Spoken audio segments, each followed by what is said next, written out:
Detoks nima bu? Detoks deganda birinchi organizmni psixoaktiv moddalardan xalos qilish. Ko'pchilikda tushuncha borki, detoks yoki shu qonni yuvgandan keyin kasallikdan qutulib ketadi yoki bo'ldi boshqa qaytarilmaydi. Sotsial hayotga qaytish bosqichlaridan albatta o'tish kerak bo'ladi.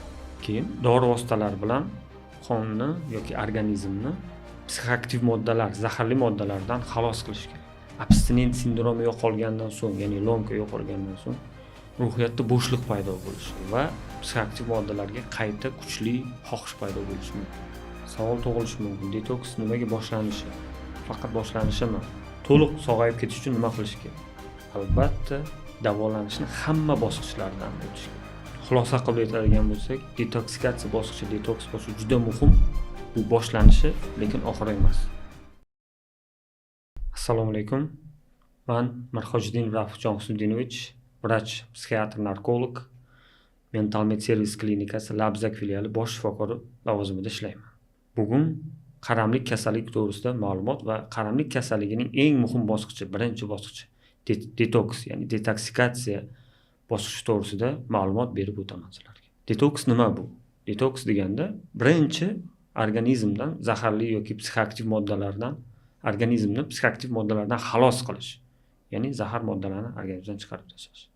Bu degani ko'proq suyuqlik ichib qonni yuvish yoki deylik qanaqadir ter bilan chiqish emas. Bu shifokor nazoratida o'tkaziladigan abstinent sindrom, ya'ni oddiyroq qilib aytganda lomkani yengillashtirish va undan chiqarish. Ko'pchilikda shunday tushuncha borki, detoks yoki shu qonni yuvgandan keyin kasallikdan qutulib ketadi yoki bo'ldi boshqa qaytarilmaydi. To'g'ri, qonni yuvgandan keyin bemor juda o'zini yaxshi his qiladi, lekin bu faqat birinchi qadam. Bu davolanib ketadi degani emas. Buning uchun keyingi bosqichlari reabilitatsiya, psixoterapiya va resotsializatsiya, sotsial hayotga qaytish bosqichlaridan albatta o'tish kerak bo'ladi. Detoksikatsiya, ya'ni detoks bosqichida nimalar qilinadi, nima bo'ladi?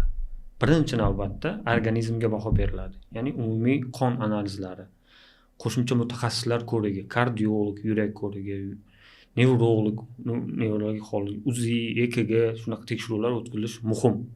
Keyin dori vositalari bilan qonni yoki organizmni psixoaktiv moddalar, zaharli moddalardan xalos qilish kerak. Yurak, qon bosimlar nazoratda bo'lishi, jigar, miya, buyraklar faoliyatini qo'llab-quvvatlash va ichki organizmlarning faoliyatini tiklash juda ham muhim hisoblanadi. Shuning uchun detoksikatsiya bosqichida ko'proq maxsus mutaxassislar yordamida muolajalar va shifokor nazoratida muolajalar olish tavsiya etiladi. Detoksikatsiya bosqichida tanada yurak, jigar faoliyatlari tiklanadi, uyqu normallashadi, ishtahalar ochiladi, kuchli og'riqlar, titroqlar kamayadi, kuchli terlashlar kamayib, sekin yo'qola boshlaydi. Detoksikatsiya paytida tanalar nima sodir bo'ladi? Birinchidan, yurak faoliyati, jigar faoliyati, buyrak faoliyati sekin asta tiklanib boshlanadi.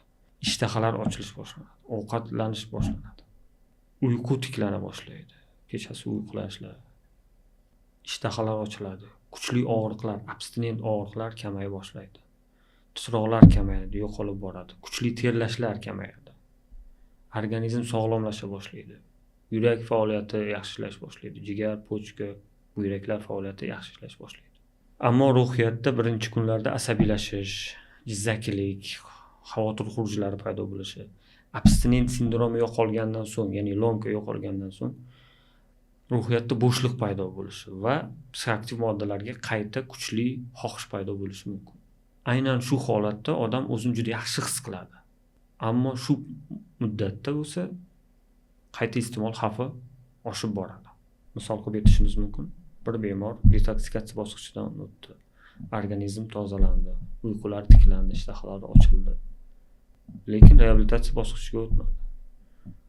Chiqqandan keyin nimalar sodir bo'ladi? Shu yuqorida sanab o'tirganimdek, kayfiyatsizlik, ruhiyat tuzilishi, xavotir xurujlari, bo'shliq paydo bo'lgani hisobiga qayta iste'mol xavfi kuchayib ketadi. Yo bu bir oydan keyin yoki 2 haftadan keyin bu qayta iste'molga sabab bo'lib qolishi mumkin. Detoks bu simptomlarni, ya'ni simptomlarni olib tashlash, ya'ni o'sha zaharli moddalarni organizmdan tozalash. Bunga olib kelgan sabablar bilan kurashish emas. Bunga olib kelish sabablar bilan kurashish bu asosan reabilitatsiya bosqichi hisoblanadi. Organizm toza bo'lishi mumkin, lekin uni ruhiyati, qaramlik xulq-atvori, kayfiyati, odatlari o'zgarmasligi mumkin. Shuning uchun reabilitatsiya bosqichi tavsiya qilinadi. Savol tug'ilishi mumkin. Detoks nimaga boshlanishi? Faqat boshlanishimi? Detoks yoki detoksikatsiya bu organizmdan zaharli moddalarni chiqarib tashlash va organizmni sog'lomlashtirish, umumiy quvvatlantirish. Lekin unga olib kelgan sabablar bilan ishlash emas. Ya'ni qabul qilishga olib kelgan sabablar bilan ishlash emas. Organizm toza bo'lishi mumkin, lekin uni ruhiyati, qaramlik xulq-atvori, odatlari o'zgarmay qolgan bo'lishi mumkin. Tibbiy tajribalar ko'rsatadiki, qayta iste'molni asosiy sabablaridan biri bu ruhiy qaramlik bilan, ya'ni psixologik qaramlik bilan kurasha olmaslik hisoblanadi. To'liq sog'ayish uchun hamma bosqichdan va davomiy davolanish kerak bo'ladi. Bu detoksikatsiya bosqichi, qo'llanma fiziologik jarayon, reabilitatsiya bosqichi, ruhiy qaramlik bilan qutulish, oilaviy muhitni yaxshilash, oila bilan ishlash va jamiyatga qaytish. To'liq sog'ayib ketish uchun nima qilish kerak? Albatta, davolanishni hamma bosqichlaridan o'tish kerak. Bular detoksikatsiya bosqichi, reabilitatsiya bosqichi va resotsializatsiya, ya'ni jamiyatga qayta moslashish. Xulosa qilib aytadigan bo'lsak, detoksikatsiya bosqichi, detoks bosqichi juda muhim. Bu boshlanishi, lekin oxiri emas. Bizni klinikamizda detoksikatsiya bosqichidan so'ng albatta reabilitatsiya bosqichini boshlash zarur hisoblanadi. Chunki maqsad qonni narkotik moddalar yoki psixoaktiv moddalardan tozalash emas, og'riqlarni kamaytirish emas. Insonni hayotini saqlash, tuzatish.